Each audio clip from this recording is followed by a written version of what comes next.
Puss in Boots returns in the all-new animated DreamWorks film, Puss in Boots: The Last Wish. Let's see if it's worth your time. Hey everybody, my name's Justin here. I try to watch everything that hits theaters and on streaming services. If you guys are like me, make sure to hit that subscribe button down below for more up-and-coming content. Puss in Boots discovers that his passion for adventure has taken its toll. He has burnt through 8 of his 9 lives. Puss sets out on an epic journey to find the mythical last wish and restore his 9 lives. It's been such a long time since we've seen Puss in Boots have a solo film. I remember right after that first film wanting a second film, and I felt like we were never going to get it. But here we are, finally talking about The Last Wish. This was a great animated film. I was surprised with how this film turned out. There is that kind of sense of urgency since he is now on his last life, and so by having him on his last life and trying to find this star that could grant him his wish of restoring his 9 lives, you have other fairy tale creatures that are after it as well. We have Goldilocks and the 3 bears, little Jack Horner as well. They're all after this for a wish, and they'll have their kind of personal reasons for it. But with Puss in Boots, it's a chance to really kind of understand this character. I was surprised with how much depth and personal moments Puss in Boots was given within this film. Since he is on his last life, several times in the film, he is reflecting on where he is and the choices he's made throughout his life and what he really wants from this wish, because there may be more things that he wants out of life. So there is several times where the film slows down and then you really get to understand this character and what he's feeling. There's a certain scene where he's anxious and he's scared, and we've never seen that from Puss in Boots. And it takes to this last life for him to kind of realize things and how he needs to change things if he wants to continue living. So there's this deep personal approach to this character. He's scared of things. He doesn't want to admit it. He feels like he's done things wrong. And it's a deep approach to this character, one that you don't think would have had this. If you looked at the last film and all of the Shrek films that he was in, it doesn't seem like this character would reflect on his life. And this is what the film does so well, is that it balances comedy with a personal story for him. And there is some emotional scenes within here when you look at Puss in Boots and his 9 lives and what he wants for this wish.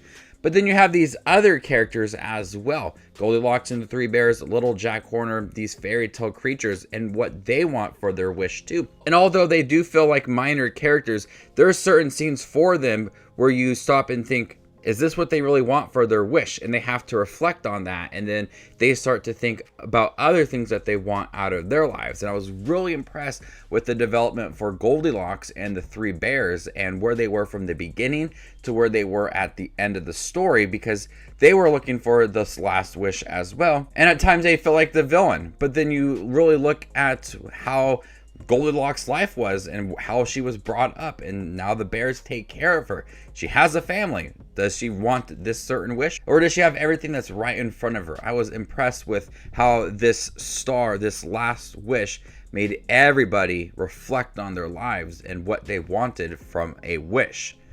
Now this film is funny. I laughed several times in here. There was several times this little therapy dog that becomes best friends with Puss in Boots starts to cuss, but obviously they bleep things out. But the first time, it really caught me off guard, and I had to go back and rewatch it because I was really shocked with what they said. There's another time at the end where he was cussing and they were bleeping it out, and it was just constant, and I was busting up laughing. I appreciate when an animated film realizes that not only kids will go see this, you have to entertain the parents as well, or they're going to be bored with it. You're trying to please both the kids and the adults as well. And there's enough in here for the kids to enjoy, but also there's some adult humor in here as well that made me laugh. So the jokes in here really do work. And speaking of the therapy dog in here that befriends Puss in Boots, I really like this character. He fit right into the film. The dog's name is Perro, and he is voiced by Harvey Gillian, and He just brings this sort of energy to the film. He acts as a cat in the beginning of the movie when Puss in Boots is at this home so he can protect his last life. But when the adventure starts and they start to go look out for this last wish, the dog realizes that he has this potential to calm Puss in Boots down. And he brings this just warm presence to the film and is one of the better side characters in Puss in Boots. There are some minor characters in that first film, was voiced by Salma Hayek and Zach Galifianakis, but here, this is a great addition to the film. Not only does he want to be Puss in Boots' friend, but also he contributes a lot to the film. Now, the voice acting in here is really great. Antonio Banderas, once again, is so good as Puss in Boots, but this feels so different than what he's done before because of those personal slow down scenes, and they have to be emotional, reflecting on his life. And Antonio Banderas lowers his voice, and you feel that change and how it needs to match a certain tone.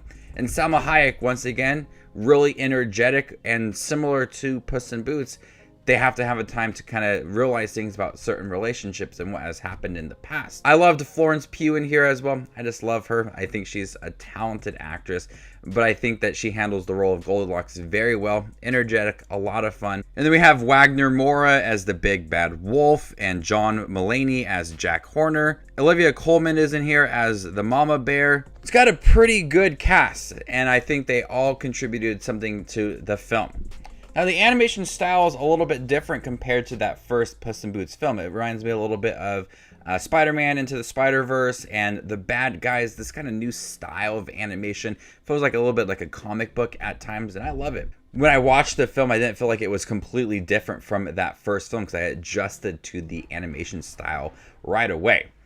But overall, Puss in Boots: The Last Wish, I was pleasantly surprised with. This is one of my favorite animated films of this year. It's a personal film that makes you think about what you have in life.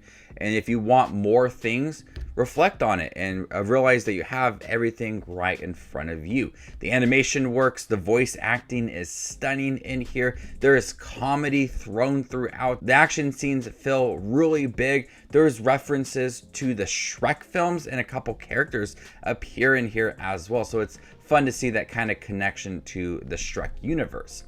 This was a great film. I highly recommend checking this out. If you loved that Puss in Boots film, and if you have been looking forward to a sequel, you will be happy with how this movie turned out. So before I give you my score for Puss in Boots: The Last Wish, make sure to check out my channel. Here I do movie reviews, trailer reactions, ranking videos, tier lists, all that fun movie related content that you see on YouTube. I do it all here, so hit that subscribe button to get it all in one spot. I'm going to go ahead and give Puss in Boots an A-.